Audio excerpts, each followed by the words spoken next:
जी नाजरीन, इस टाइम हम मौजूद हैं पाकिस्तान मुस्लिम लीग नून के रहनुमा चौधरी अली अदनान साहब के पास। उनसे जानते हैं पंजाब हुकूमत की तरफ से जो कोरोना वायरस के हवाले से इंतजामात किए गए हैं उनके बारे में इनकी राय जानते हैं। आइए चौधरी अली अदनान साहब की जुबानी सुनते हैं। बिस्मिल्लाहिर्रहमानिर्रहीम। बहुत शुक्रिया जी। पंजाब हुकूमत के इक़दाम के हवाले से तो हम इतने को मुतमिन नहीं हैं, क्योंकि जो रैपिड रिस्पांस होना चाहिए था वो कम से कम हमें पंजाब हुकूमत की तरफ से नहीं आया। और उसकी वजह कि जब हमारा सूबे का जो वज़ीर आला है वो कहे कि मुझे 3 जनवरी को पता था कि ये जो है कोरोना की वबा जो है वो पाकिस्तान में आ सकती है, तो हम देखते हैं कि 2-2.5 महीने में पंजाब हुकूमत की तरफ से कोई ऐसा स्टेप जो ग्राउंड पे उठा हो, कोई मीटिंग हो गई हो बंद कमरे में या आपस में इन्होंने मशवरा कर लिया हो तो कुछ कह नहीं सकते, लेकिन अगर एक भी जो ज़मीन के ऊपर स्टेप है वो हमें नज़र नहीं आया। क्योंकि जब ये वबा फैलनी शुरू हुई है, लोग हॉस्पिटल्स में गए हैं तो हॉस्पिटल में उनको क्वारंटाइन करने के लिए आइसोलेशन वार्ड्स ही नहीं है। इसी तरीके से कोई ऐसा पैरामेडिक स्टाफ के लिए कोई ऐसा जो उनका किट है वो नहीं है, टेस्टिंग किट्स नहीं मंगवाई गई, किसी जगह ऑर्डर नहीं किए गए। तो ये पंजाब हुकूमत के इंतज़ाम तो मैं समझता हूँ कि बस खानापुरी है कि आपस में उन्होंने शायद मशवरे कर लिए हैं और देखें। और आपने इसके हवाले से देखा कि आप डॉन न्यूज़ में ख़बर भी शाया हुई कि जी वज़ीर आला साहब ने पूछा कि जी ये जो कोरोना का वायरस है ये काटता कैसे है। तो मैं समझता हूँ कि वज़ीर आला साहब समेत, वो तो मासूम आदमी है, छोड़ दें उनको, सूबाई वज़ीर सेहत साहबा ने भी कोई इसके ऊपर कोई एक काम जो ग्राउंड के ऊपर किसी हॉस्पिटल के अंदर कोई आइसोलेशन वार्ड जो एग्जिस्ट कर रही हो ये वबा फैलने से पहले तक कुछ नहीं किया, जिसके मुझे बहुत ज़्यादा अफसोस है। और चलें अब हम क्या कर सकते हैं। अब हमने पाकिस्तान मुस्लिम लीग नून के सदर मोहतरम मियां शहबाज शरीफ साहब भी तशरीफ़ ला चुके हैं और एक पूरी मुस्लिम लीग नवाज़ जो है मुतहरक हो गई है और 10,000 जो किट्स हैं, क्योंकि ये जो डॉक्टर्स हैं, पैरामेडिक स्टाफ है, ये हमारा फ्रंट लाइन फोर्स है। ये ऐसे ही है जैसे एसएसजी के कमांडोज़ हैं, तो लिहाजा हमें उनको उनकी जो किट्स हैं उनको कम से कम जो बेसिक हथियार हैं वो देने चाहिए थे। और पंजाब हुकूमत को तो आप समझ लें कि लोगों के साथ कोई तल्लक नहीं है, लेकिन मुस्लिम लीग नवाज़ ने 10,000 किट्स भी जो हैं पैरामेडिक स्टाफ की सहूलत के लिए, उनकी ज़िंदगी हमें बहुत ज़रूरी है, क्योंकि जो सीखें उनको सेहत भी चाहिए, उनको ज़िंदगी भी चाहिए। तो लिहाजा वो जो सीख रहे हैं इंशाल्लाह हमें उम्मीद है कि सूरत हाल जो है आने वाले चंद दिनों में बेहतर होती नज़र आएगी इंशाल्लाह। अच्छा साहब, ये बताइएगा कि जो पंजाब हुकूमत ने लॉकडाउन की कॉल चला दी है, लॉकडाउन कर दिया पूरे पंजाब को, उस हवाले से आपकी क्या राय है? लोग तो इस चीज़ को मजाक समझ रहे हैं और जैसे पहले रूटीन थी वैसे ही उसी रूटीन में लोग सड़कों पे आ रहे हैं, जा रहे हैं, ट्रैफिक भी रवा दवा है, ना किसी ने कोई एहतियाती तदाबीर के हवाले से मास्क यूज़ कर रहे हैं, कोरोना वायरस से बचा सकती है। तो इस बारे में ज़रा बताइए कि आवाम को कोरोना से बचने के लिए क्या एहतियाती तदाबीर करनी चाहिए और किस तरह घरों में रहना चाहिए। मैं इसमें आपने बात की कि जी जो लॉकडाउन हुआ है, सबसे पहली बात तो ये है कि मैं आवाम को कम से कम पाकिस्तान के जो अवाम है, पंजाब के अवाम जो हैं, इनको बिलखसूस ये इल्तमास करता हूँ कि डेफिनेटली जो फास्ती इंतज़ामात हैं इस कोरोना वायरस की वबा से बचने के वो ज़रूर करें। मसलन बाहर निकलते वक्त मास्क पहने, खांसी गला ज़ुकाम जो है उस दौरान अपने घर में भी जो बीमार है उसको मास्क पहनाएं। ख़ास तौर पर जो हमारे बुज़ुर्ग हैं उनको जो है अगर आप कुछ इम्यूनिटी सिस्टम के लिए कोई दवाई भी दे सकते हैं तो डॉक्टर से कंसल्ट करने के बाद वो दें। और उनको बेहतर यही है कि बुज़ुर्ग जो हैं वो बाहर ना निकलें। और इसके साथ साथ अभी चूँकि लॉकडाउन चल रहा है तो मैं एक बात यहाँ पे ज़रूर शेयर करना चाहूँगा कि पाकिस्तान के अवाम को और ख़ुसूसी तौर पर पंजाब के अवाम को ये बात महसूस कर लेनी चाहिए, रियलाइज़ हो जाना चाहिए कि ये जो हुकूमत है ये अनफॉर्चुनेटली शहबाज शरीफ की हुकूमत नहीं है जो आपके साथ खड़ी होगी और जो आपके लिए दिन रात एक करेगी। ये इनके जो मामलात हैं ये बस ऊपर के मामलात हैं, क्योंकि जैसे डेंगू के लिए एक अलार्मिंग सतह पे और उसने हर गली मोहल्ले में हम जैसे वर्करों ने भी शहबाज शरीफ की आवाज़ पर लब्बैक कहते हुए मोबिलाइज़ किया, डेंगू के स्प्रे कराए, गवर्नमेंट के तमाम अदारे जो हैं वो हरकत में थे। तो वो उस तरह का सीन अनफॉर्चुनेटली बदकिस्मती के साथ इनमें एबिलिटी नहीं है कि ये वो इस तरह का कोई सीन क्रिएट कर सकें और लोगों की खिदमत कर सकें। लेकिन हमें अपने अल्लाह के घर की पूरी उम्मीद है और अपने अवाम से मैं इल्तमास करता हूँ कि डेफिनेटली हर सूरत जो है वो फासी इंतज़ाम ज़रूर करें और अल्लाह से दुआ भी करें। वक्त दुआ है, अल्लाह पाक इंशाल्लाह बेहतरी फरमाएंगे।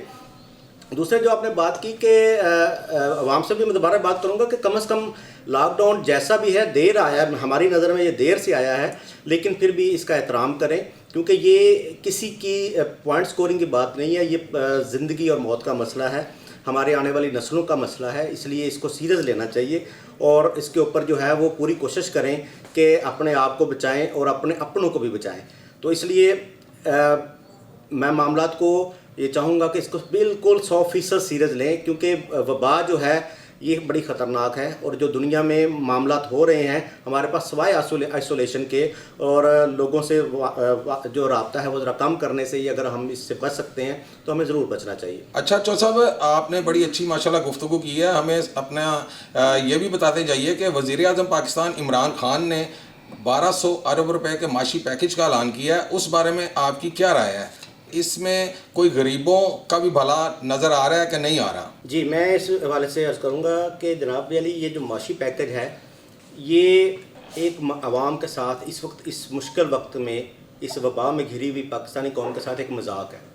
क्यों कि आप इसमें देखें कि तकरीबन ये 1200 अरब का नहीं है बल्कि ये 600 अरब रुपए का एक पैकेज है।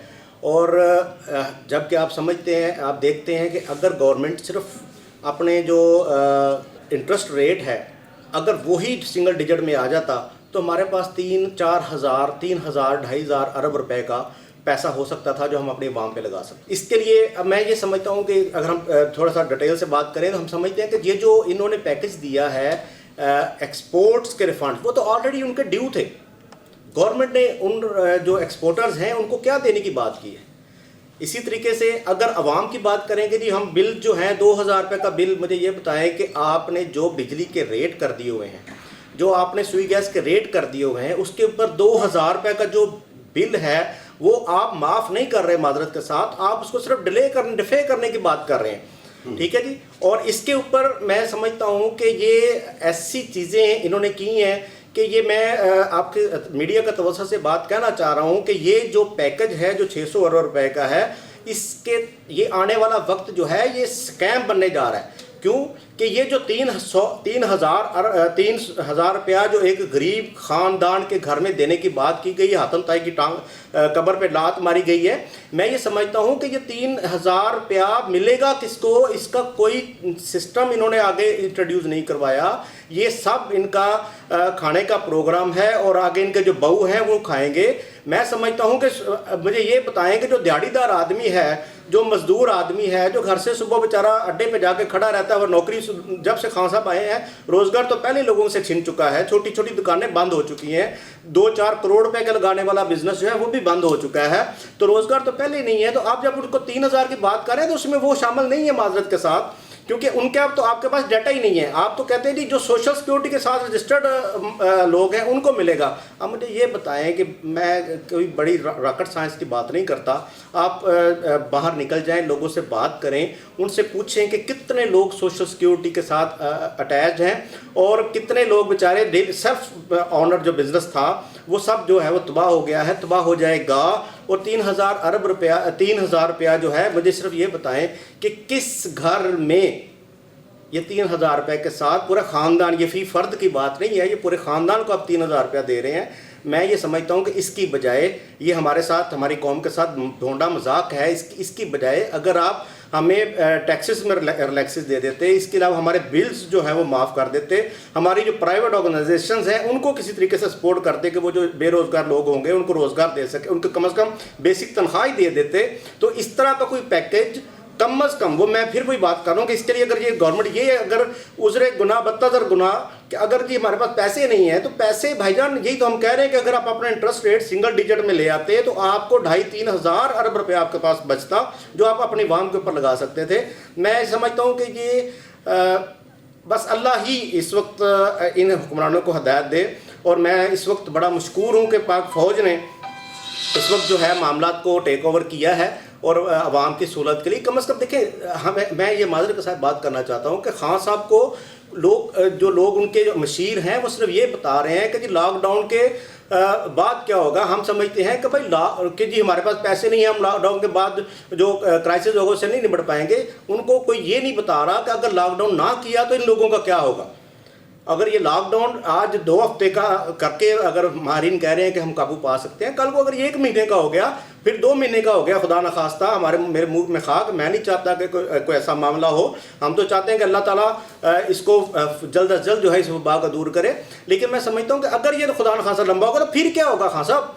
پھر تو آپ نے یہ جو جس طرح کے مذاق کر رہے ہیں کہ جو 15 روپے لیٹر کم کر دیا. اب 1991 میں جو لوگ پیٹرول لیتے تھے ان کو آئیڈیا آیا کہ وہ اس وقت کیا ریٹ تھا پیٹرول کا اور آج کیا ریٹ دے رہے ہیں. اور میں اس پہ بس سوائے افسوس کے اور اس چیز کے کہ ہم پریشان ہو سکیں اپنے ان لوگوں کے لیے، ان دیہڑی داروں کے لیے جن کے خان صاحب صرف نام لیتے ہیں اور کرتے کچھ نہیں ہے. اور میں آپ کے توسط سے یہ اپنے تمام پولیٹیکل اور مخیر لوگوں سے بھی یہ اپیل کرتا ہوں کہ جو بھی اپنے علاقے میں آپ لوگوں کی خدمت کر سکتے ہیں وہ ضرور کریں، کیونکہ یہ وقت جو ہے، اور میں یہ بات بھی کہوں گا کہ جو لوگ صاحب حیثیت ہیں اللہ نے ان کو دیا ہے، وہ اپنی زکوٰۃ جو ہے وہ ابھی نکالیں، بھلے مالی سال ہوا ہو یا نہ ہوا ہو. اسی طریقے سے میں کہتا ہوں کہ اگر کسی کے پاس اللہ نے گنجائش دی ہے تو بھلے اگلے سالوں کی بھی زکوٰۃ جو ہے وہ نکال دیں، کیونکہ یہ وقت جو ہے یہ جنگوں سے بھی بڑا ہے. اس وقت جو صورتحال ہے وہ بہت زیادہ تشویشناک ہے. ان ماؤں بچوں بہنوں کا سوچنا پڑے گا، ان نوجوانوں کا سوچنا پڑے گا جو گھروں میں بیٹھ جائیں گے اور ان کے پاس کھانے کے لیے کچھ نہیں ہوگا. میری آپ کے توسط سے یہ ہے کہ بھائی بدقسمتی کا ایک دور ہے، ایک نحوست کا دور ہے کہ حکومت نے کچھ نہیں کرنا، آپ نے ہی کرنا ہے جو کرنا ہے. تو میری آپ کے میڈیا کے تھرو یہ تمام مخیر حضرات سے التماس ہے ایک مرتبہ پھر کہ بھائی اگر آپ کے پاس 1 روپیہ ہے تو میں بھلے اس میں سے 50 روپے سے جو ہیں وہ بانٹ دیں اور 50 اپنے پاس رکھیں، کیونکہ یہ وقت جو ہے یہ آگ لگی ہے، گلستان بچانے کا وقت ہے، غم عاشیاں کا وقت نہیں ہے. بس اسی تکلیف دہ کے ساتھ میں تکلیف دہ اس وقت ہے پاکستان کی صورتحال، ورس کنڈیشن ہے، جس کے لیے میں تمام میرے دل سے یہ دعا ہے اور ہم بھی اپنے طور پہ جو کوشش کر سکتے ہیں ہم کر رہے ہیں. اور انشاءاللہ تمام دوستوں کو بھی ہم کہہ رہے ہیں کہ بخیر حضرات آگے آئیں، اور گورنمنٹ کی طرف سے کچھ آنے کی امید نہیں ہے. آپ کی طرف ہی دنیا دیکھے گی، اللہ کی ذات کے بعد اللہ پاک آپ کو بھی دے گا اور ان لوگوں کو بھی دے گا، اور رازق مالک میرے اللہ کی ذات ہے. کوشش ضرور کیجیے گا. اللہ حافظ. جی ناظرین، یہ ہمارے ساتھ موجود تھے پاکستان مسلم لیگ نون کے رہنما چودھری علی عدنان صاحب. انہوں نے بڑے اچھے طریقے سے اور بہت ہی بہترین گفتگو کی اپنے ناظرین کے لیے اور ان کو سمجھایا کہ کرونا وائرس سے بچنے کے لیے احتیاطی تدابیر کو یقینی طور پہ بنائیں. اگر کوئی ایمرجنسی یا کوئی ایسی صورتحال ہوتی ہے تو اس صورت میں باہر نکلنے سے پہلے احتیاطی تدابیر کا عمل مکمل کریں. ماسک پہنیں، سینیٹائزر استعمال کریں اور کم از کم 4 سے 6 فٹ کا فاصلہ رکھیں. زیادہ تر لوگوں میں جا کے کھڑے نہ ہوں. اور آپ اپنے گھر کے واحد کفیل ہونے کے ساتھ ساتھ اپنے بچوں کے مستقبل کا بھی سوچئے اور ان کا خیال کیجیے. کیمرہ مین افضال احمد کے ساتھ تنویر سندھو، علامہ نیوز، لاہور.